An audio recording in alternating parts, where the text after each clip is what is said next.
Alright, hello everyone. So I decided to make a quick video today for how to build this box.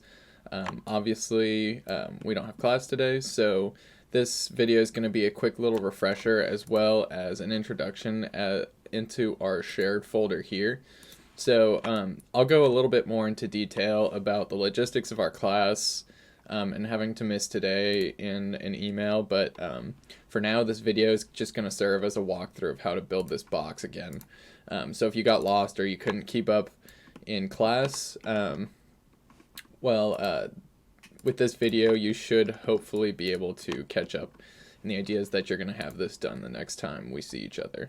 So I'm going to go over to my new file here. I'm going to start off by turning on the origin with this light bulb right here, just so that I have a point of reference for where I'm going to be doing some of this stuff.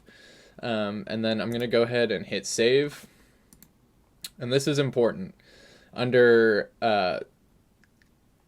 my projects right here, there's going to be a new project in your folder called DesTech Spring 2019. You'll receive an invitation for this project right here where you'll be able to see all the stuff in the master folder here. So right now it's just my folder. Go ahead and actually, before we get started, make a new folder, insert name here. So each of you should have your own folder where you're going to save your own work. So I'm going to go back to my save prompt. I'm going to hit this arrow to expand here.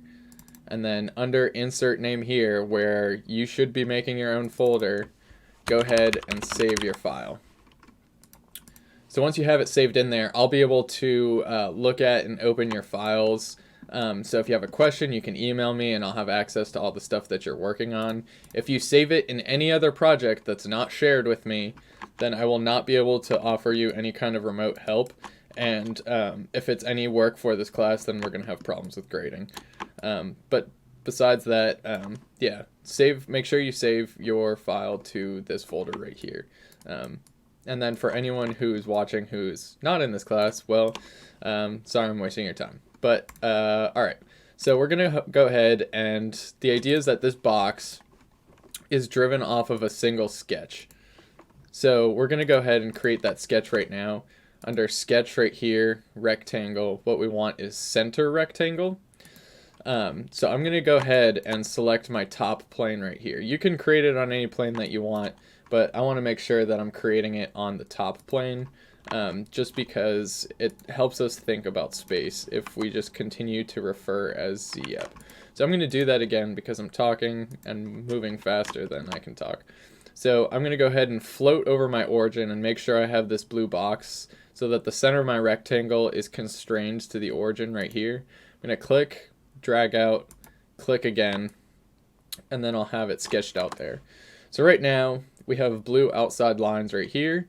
If I click and drag, my rectangle is just going to move all over the place. And the idea is that we want all black lines. We want this to be fully constrained so that when we have our box fully modeled out, it's like parametrically constrained where we can go back to this sketch in here, edit the dimensions, and then have it update downstream. So the shortcut I'm going to use is D to select the dimension tool. It's also under sketch and dimension, but frankly, like, this tool is used so often. Learn the shortcut D. It's going to save your life to quickly be able to dimension your sketches. So I'm going to go ahead and click this one down here and save 14. It's going to really blow that out. Let me make sure I'm in the right model space. Yeah, okay. And then I'm going to go ahead and hit this. I'm going to do 14 and 5. So now I'm going to actually, let me hit edit sketch again. So now if I go back into the sketch, if I click on any of my elements in here, they should not be moving around. That's all that we're really looking for. We're not really messing with any of these constraints right now. We're going to cover that later. But with these two dimensions, having your rectangle sketched off of the origin, this should be fully constrained and should not be moving around. So I'm going to go ahead and hit stop sketch. You can see it's now down in our timeline. If you need to go back and fix it for whatever reason, if you right click on this feature and hit edit sketch, it'll open it back up. So that's that. I'm going to leave the origin visible for now because we're going to use that for our mirror feature. But I'm going to go ahead and extrude this box. So, sorry, I keep using a lot of shortcuts. And so next what we're going to do is extrude. We can also use the push-pull feature, which I don't use, or press-pull feature, which I don't use super often. But that's located right here. It kind of does the same thing, but it's based off of existing geometry. For now, we're going to do extrude because I think as far as modeling workflow goes, this is a little bit more familiar across different programs. So I'm going to continue to refer to this as extrude. Just know that there's some other tools that do kind of similar features. The shortcut for that is E, and I use the shortcut for extrude. You can also hit this right here. So if I just click this, it's going to do extrude. But some people may have like different UIs. Like I cleared mine to make this video and not to confuse you guys. But now that I have the extrude panel popped up right here, I'm going to go ahead, hover over my existing sketch, which is now like a closed profile. So excuse me. And now that I have that selected, it gives me the option to include distance. So if I just pull that up, I can make it whatever I want. Because I work in a lot of architecture kind of stuff, I always type in rather than drag for the most part. We're going to go ahead and make this 4 inches tall. And yeah, I don't need to mess around with any of these other features right now. I'm going to go ahead and hit OK. So now our sketch is gone. We can bring it back if we really have to. We can go back, edit sketch, and edit it if we really want. And that's going to update with it. And now we have a solid body that you can find in the tree over here. You can hide it if you want, show it. But for now, the purpose of this video is to just catch you up to speed on like creating what we have here. So the next couple steps is what we're going to do there. All right, so next what we're going to do is shell. So under modify here, what we want is the shell feature. And John did a good job of explaining this in class, where you can actually hover over the body. Like if you have it hovered over an edge here and you click it, it's going to select the body as a whole and shell it out. But for the most part, that can be like a little bit of a pain in the ass if you're doing like really complex surfaces. If you select this and we shell this, it's going to get rid of that face, which we don't want. We want to make sure that we have the body as a whole selected and not an individual face. So if you hover over an edge, you can select the whole body or select it from the tree up here, which is like the ideal safe option. That's what we want to do. And by default, we're going to do 0.75, and we're going to keep the direction to the inside, just so that, like, to keep this parametric, we're not, like, overthinking it based off of this sketch in regards to shelling it out. So it doesn't really look like I did anything, but if I look down at my timeline, you can see here that I have a shell feature in here, and if you hover it out, it actually shows that it has it shelled out. John was showing it with a section analysis, so I'll show you how to do that as well. Under inspect up here, there's a couple useful tools. I highly recommend using this measure tool. Actually, I'll go over that really quick. So what this does is it allows you to select any other feature, and it gives you like it's essentially a digital ruler. So if I select this edge right here, it's going to tell me the length of it. If I select this point and this point right here, it's going to tell me the distance between those points. I can also turn on the delta to see what those measurements are by axis. If I select from, let's say, face to face like this, it'll tell me the distance. If I select two faces like this, it'll give me an angle. So you can select pretty much any piece of geometry, or any two pieces of geometry, or a single piece of geometry, I guess, and it'll give you some sort of feedback into like what exactly it is as far as like numeric, like how long is it, how far away is it, what angle is this kind of stuff. So super useful as you're doing like more complex modeling to be able to like measure stuff. I use this tool all the time. The shortcut for it is I. Or the default shortcut is I. I guess I have it mapped to something else, but yeah, super useful. Get familiar with that tool. the tool that we're going to actually look at and use for this is section analysis. So if I select this, it's going to prompt me to select a plane. And really, I just want to make sure this thing is hollow. I can select this face, this face, this face. It's just going to change the orientation of my section analysis.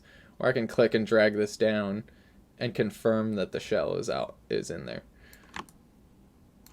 So if I hit OK, it's going to add an analysis up here. I can hit the light bulb to turn it off. If I right click on this here, hit edit, I can go back and change the parameters if I have to. But for the most part, I create multiple section analyses rather than edit old ones. I think John had it oriented this way, so we're going to leave it like that. And then I'm going to turn this off because we now know it's shelled. Actually, I'm going to turn it back on because that's the next step. We now know it's shelled, so we can move into splitting them apart into individual boxes. So the way that we want to do that is under Modify and then Split Body. But really quick, another feature that I just realized that I wanted to show in the original demo with John, but he has this feature turned off. Is that by default for new users of Fusion, if you hover over a tool, it gives you this preview of what that tool does. Now this is a preference that you can turn off in the menu, but I find that this is actually super useful, especially for some more of the more complex tools, where let's say web like this, it gives you a picture of what the tool does, and then kind of just the base analysis of this is the input that you're giving it, and this is what you're going to get out of it. So it's a really good way of learning, oh, this is what this tool does without having to kind of just create geometry to figure it and then apply it without having to figure it out, which is one of the problems I have learning Rhino, where it's there's 1,000 different tools and I have no idea how to use them. Whereas this actually gives you a starting point of trying to this is how it's going to work. So if I hover over Split Body, to give you an example, the description reads, creates new bodies by dividing select bodies using a profile, face, or plane.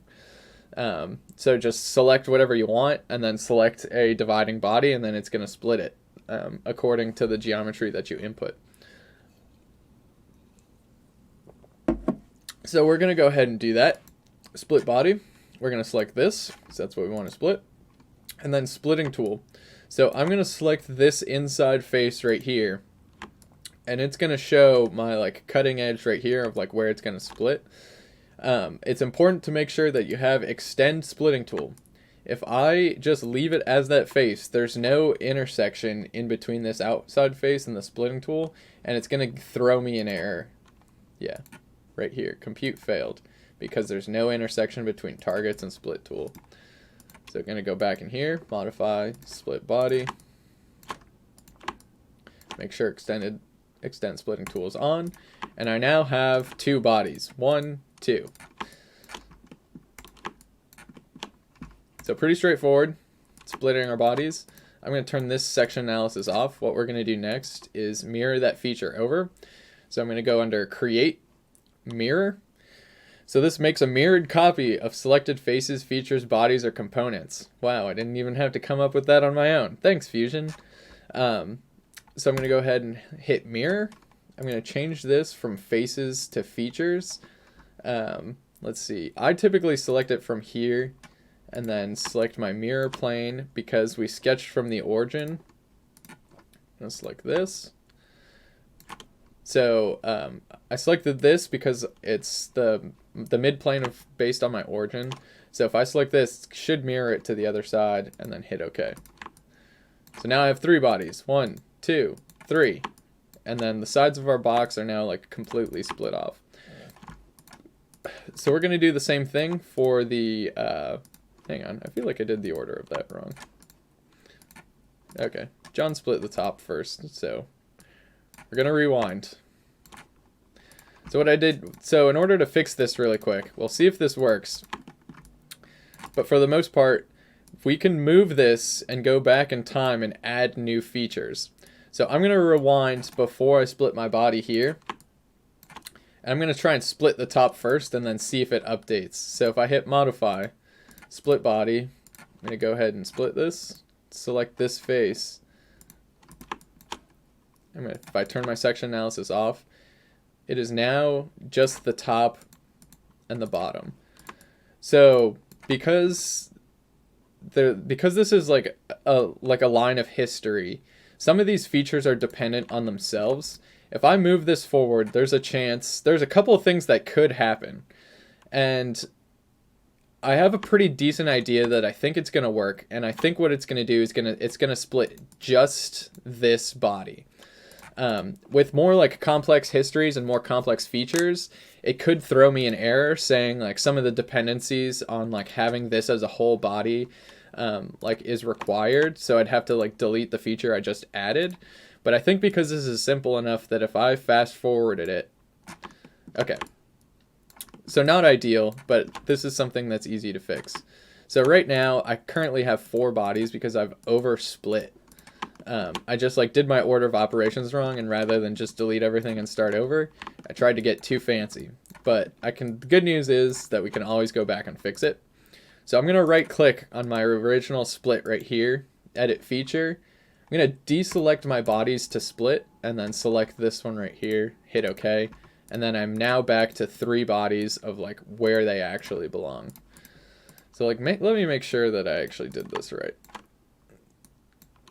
Okay, never mind. Okay. I'm doing this all out of order. So we're going to do the same thing. Let's turn the section analysis on.